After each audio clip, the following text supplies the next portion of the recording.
Hello, gorgeous. You're listening to the Girlfriend's Guide to Starting Over. On this podcast, we talk about everything from dating and relationships to personal development. We also speak very candidly about the F word, and by that, I mean failure. So grab a pen, tag a friend, and let's talk about it.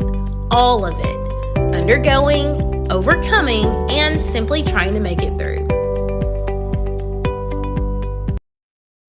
Hello, gorgeous, and happy Wisdom Wednesday. I am so excited that you have made it back to my platform. I first want to say thank you so very much for all of you who sent me texts, who called, voice messages, gifts, cards, all the things that you did to celebrate my birthday with me. Thank you so much. I love you from the bottom of my heart. You totally know how to make a girl feel good.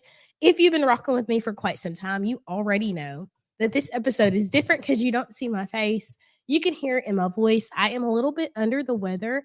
I physically feel fine, but I sound really, really hoarse. I promise I'm okay. I wanted to show up for you. And then, in the words of the late, great Archie Larry, I am going to rest my voice. So, this week's Wisdom Wednesday word is dress me slowly. I'm in a hurry. It's a quote by Napoleon.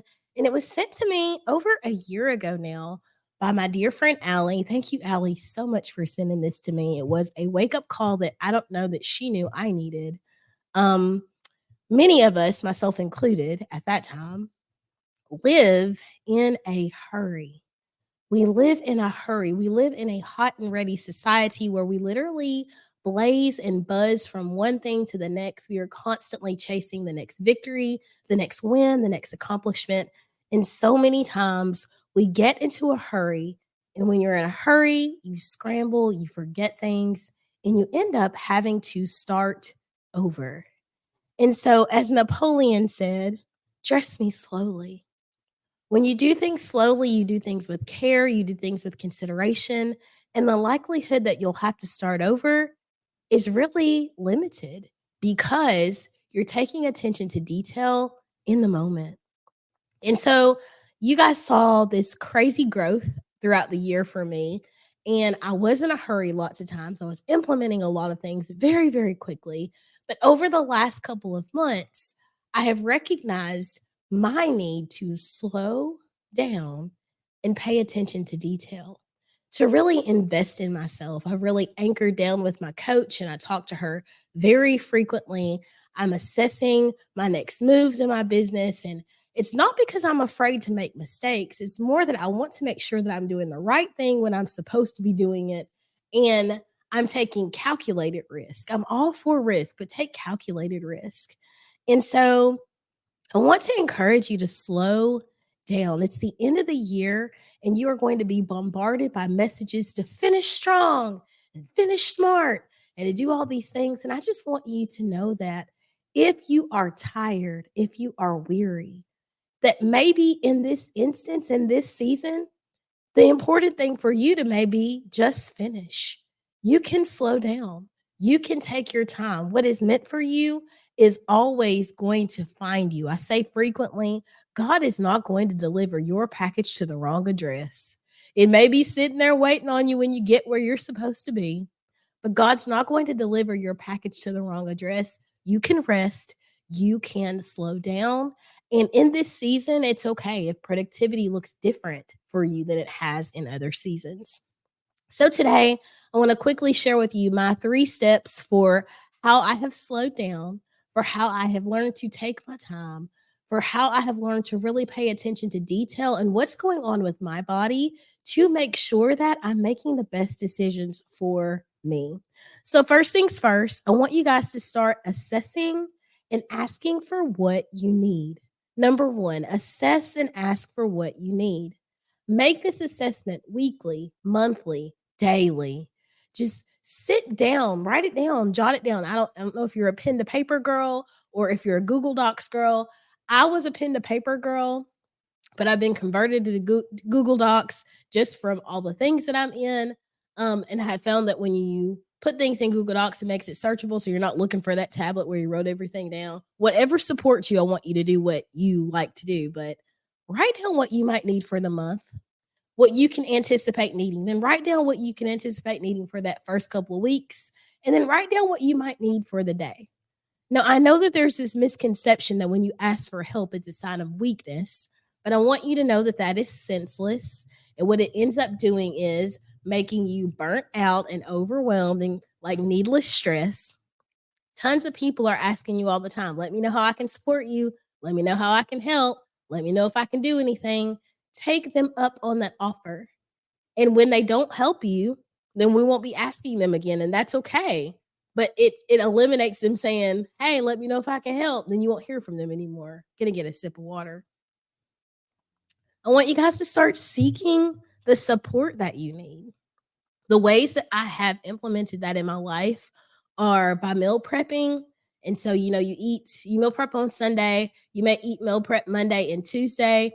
On Wednesday, maybe you order pizza. On Thursday, it's leftovers for whatever's left in the house. And then on Friday, everybody is for themselves. Every man for himself. Figure it out. Saturday and Sundays are the weekends. That's relax. But things don't have to be so difficult. You don't have to cook a 4-course meal every night. My kids already know I'm not a short order chef. You got 2 options or cereal, make it work, right? And that's not being a bad mom. I don't want you guys to get caught up in that Pinterest nation where you feel like every kid gets to choose every little thing. I get it if people have allergies or if they have like sensitivities or something like that. But the truth of the matter is, a lot of it boils down to choices. 3 choices for dinner, that's doing pretty good, I think. Other ways that you can exercise asking for help, because I know that's really hard for some people, are I create a click list. It gives me the hour and a half that I would be in the grocery store back. But if I go to the grocery store and the man says or the lady says, can I help you out with your groceries? I say yes. Do I want them to help me out? Not necessarily. And is it uncomfortable sometimes? Absolutely. But it teaches me the ability to allow people to help me. Start a carpool. If you are a sports mom, 3 or 4 moms in the community, your kids all play ball together, they like each other. Start a carpool. It's senseless for all 4 of y'all to always go out to the school. If one mom does Monday, one mom does Tuesday, one mom goes Wednesday, one mom does Thursday, Friday night, y'all all powwow for the game. Suddenly you have a support system. Start creating those resources in the community so that you don't have to do everything. You don't have to be Superwoman. I don't know how to stress that enough. Create a community, create the resources, ask for help. Number 2, I want you to start identifying what stresses you out. Identify what stresses you out. Unfortunately, we get stressed and we compartmentalize it, we bottle it up, and then it bleeds onto everything. So sometimes we don't even know what we're mad about or angry about. We're mad about everything. I want you to take some time over the next couple of days to write down what it is that actually stresses you out. Are we getting stuck in a pattern of old stories? Did something happen to you years ago and you're applying that assignment or that knowledge or that belief to new situations? Like, how can we pre-plan to reduce our stress or to eliminate that anxiety? How can we look at things differently? How can we reframe those things? That's incredibly important. And that boils down to emotional mastery, where you recognize, you know what? I'm a little bit out of line because I'm mad about something else. And we talk about emotional mastery a lot in Get a Grip Gorgeous. I cannot stress that enough. If you need to sit down with me or a professional and map out, like, this is the emotion that I'm consistently experiencing. This is how it's impacting my life. This is how it's impacting my relationships. This is how it's impacting my family. This is how it's impacting my work. Let's talk about that. Let's sort that out. You do not have to live that way. I know that that's the way that you've always done, or that's the way that you've consistently done. But if you're unhappy, let's change it, sis. Let's change it. I want you to start getting curious. Get curious about what's going on in your life. And instead of saying, why me, God? Why me? I want you to start asking yourself, what is this trying to teach me? How is this happening for me? How could this work out in my favor? We need to start reframing, or we get to start reframing, and we get to start changing the narrative for ourselves. Last but not least, number 3, I want you to make space intentionally every single day for quiet time. Make space for some quiet time. meditation, prayer, journaling, literally just to recalibrate. Okay. Now, at a minimum, I want you to take 10 minutes. So if that's the 10 minutes before your kids get up, if that's the 10 minutes after everybody is down for the night, if it's 10 minutes in the middle of your day, which is what I have been doing, no matter what, I take my 10 to 15-minute coffee break in the middle of my work day because I may not get a lunch. I might not get that time because I'm constantly, someone needs something from me, right? And so take 10 minutes to just sit with you. Listen to your body. Does anything hurt? Are you feeling sad? Are you feeling stressed? Are you feeling anxious? I want you to quiet your racing thoughts by using your mantras, your affirmations, your reminders of God's promises to you and your value and what you deserve. And just allow yourself to recalibrate. Can we commit to that right now? It's December the 13th. Can we commit from the 13th throughout the duration of the year, which is the 31st, that's on a Sunday? Can we take at minimum 10 minutes of our day to quiet time or to recalibrating? If you and say, I commit down below so I don't know who's doing this with me, I commit to recalibrating 10 minutes a day. So that's meditation, journal, prayer, whatever it is. I want to see that.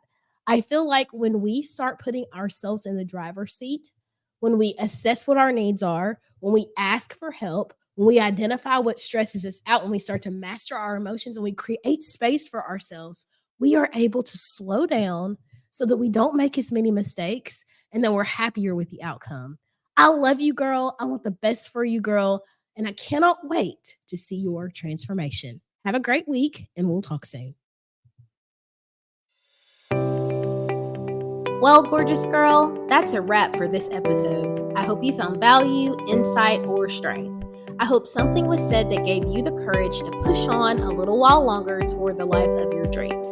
If you felt motivated during this segment, screenshot this and throw it in your stories and tag me on social. That way we can keep the message going. Have an excellent day on purpose, and we, girl, will talk in